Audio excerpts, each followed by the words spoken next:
Hello, Silver Valley. It is Mrs. Wright here with another story time, and this time it is the Lorax. Here we go. At the far end of town, where the grickle grass grows, and the wind smells slow and sour when it blows, and no birds ever sing excepting old crows, is the street of the lifted Lorax. And deep in the grickle grass, some people say, if you look deep enough, you can still see today where the Lorax once stood just as long as it could before somebody lifted the Lorax away. What was the Lorax, and why was it there? And why was it lifted and taken somewhere from the far end of town where the grickle grass grows? The old Onceler still lives here. Ask him. He knows.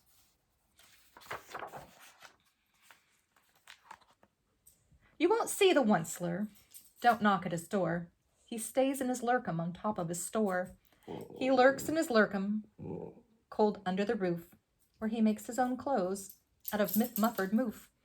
And on special dank midnights in August, he peeks out of the shutters, and sometimes he speaks, and he tells how the Lorax was lifted away. He'll tell you perhaps, if you're willing to pay. On the end of a rope, he lets down a tin pail, and you have to toss in 15 cents and a nail, the shell of a great-great-great-grandfather snail. Then he pulls up the pail, makes a most careful count to see if you paid him the proper amount. Then he hides what you paid him away in his snub, his secret strange hole in his grovulous glove. And then he grunts, I will call you by whisper-mophone, for the secrets I tell for your ears alone. Sloop! Down slups the whisper-mophone to your ear, and the old Onceler's whispers are not very clear, since they have to come down through a snurgly hose, and he sounds as if he had smallish bees up his nose. Now I'll tell you, he says, with his teeth sounding gray, how the Lorax got lifted and taken away. It all started way back, such a long, long way back. Way back in the days when the grass was still green, and the pond was still wet, and the clouds were still clean, and the song of the swimmy swans rang out in space. One morning I came to this glorious place, and I first saw the trees, the truffula trees, the bright-colored tufts of the truffula trees, mile after mile in the fresh morning breeze. And under the trees I saw brown barbaloots frisking about in their barbaloot suits as they played in the shade and ate truffula fruits. From the ripulous pond came the comfortable sound of the humming fish humming while splashing around. But those trees, those truffula trees, all my life I'd been searching for trees such as these. The touch of their tufts was much softer than silk, and they had the sweet smell of fresh butterfly milk. I felt a great leaping of joy in my heart. I knew just what I'd do. I unloaded my cart. In no time at all, I had built a small shop. Then I chopped down a truffula tree with one chop. And with great skillful skill and with great speedy speed, I took that soft tuft and I knitted a thneed. The instant I'd finished, I heard a gazump. I looked, and I saw something pop out of the stump of the tree I chopped down. It was sort of a man. Describe him? That's hard. I don't know if I can. He was shortish and oldish and brownish and mossy, and he spoke with a voice that was sharpish and bossy.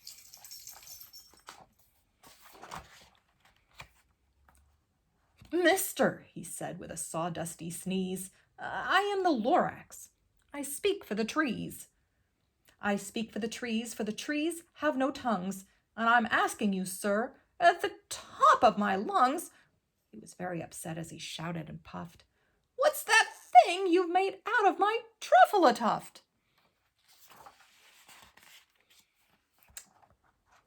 Look, Lorax, I said, there's no cause for alarm.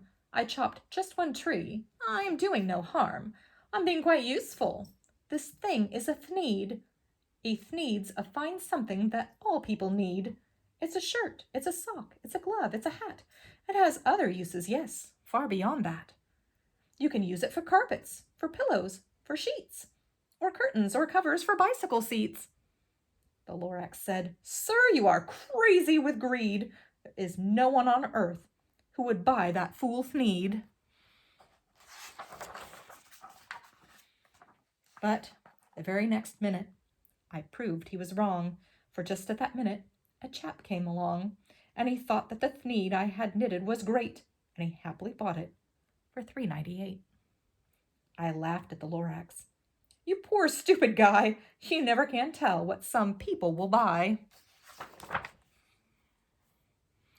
I repeat, cried the Lorax, I speak for the trees. I'm busy, I told him. Shut up, if you please. I rushed across the room and in no time at all built a radio phone, and I put in a quick call. I called all my brothers and uncles and aunts, and I said, Listen here, here's a wonderful chance for the whole Onceler family to get mighty rich. Get over here fast. Take the road to North Nitch. Turn left at Weehawken, sharp right at South Stitch. And in no time at all, in the factory I built, the whole Onceler family was working full tilt. We were all knitting Thneeds just as busy as bees, to the sound of the chopping of truffula trees. Then, oh baby, oh, how my business did grow. Now chopping the one tree at a time was too slow. So I quickly invented my super axe hacker, which whacked off 4 truffula trees at one smacker.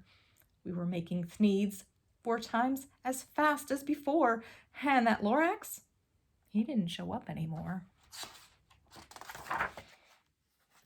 But the next week, he knocked on my new office door, and he snapped, I'm the Lorax who speaks for the trees, which you seem to be chopping as fast as you please. But I'm also in charge of the brown barbaloots who played in the shade in their barbaloot suits and happily lived eating truffula fruits. Now, thanks to your hacking my trees to the ground, there's not enough truffula fruit to go round. My poor barbaloots are all getting the crummies because they have gas and no food in their tummies. They loved living here, but I can't let them stay. They'll have to find food, and I hope that they may. Good luck, boys, he cried, and he sent them away. I, the Onceler, felt sad as I watched them all go, but business is business, and business must grow, regardless of crummies and tummies, you know.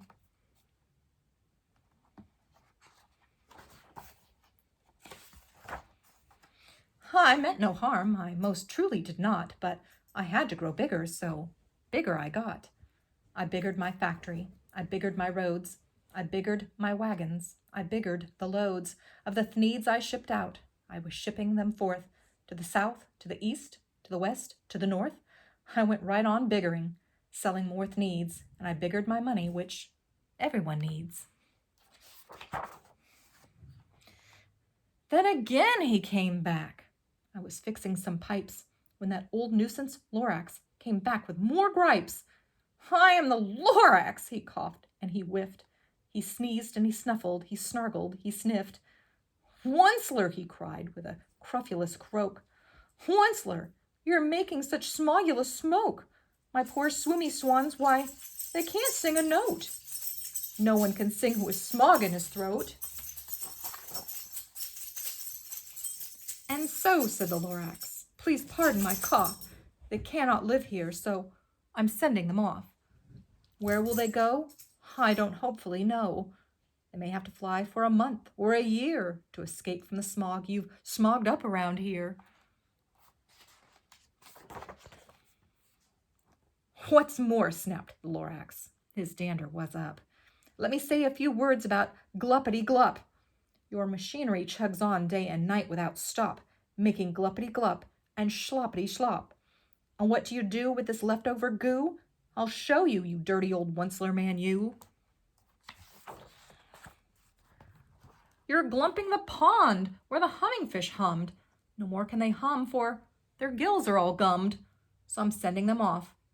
Oh, their future is dreary, They'll walk on their fins and get woefully weary in search of some water that isn't so smeary. And then I got mad.